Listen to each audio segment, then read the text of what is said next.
جدول مباريات دور الربع النهائي كأس افريقيا لأقل من 17 سنة، المغرب 2025.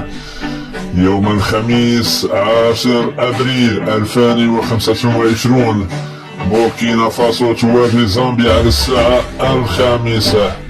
المغرب يلاقي جنوب افريقيا على الساعة 8 مساء.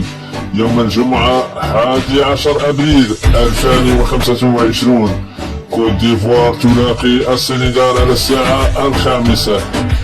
تونس تواجه مالي على الساعة 8 مساء.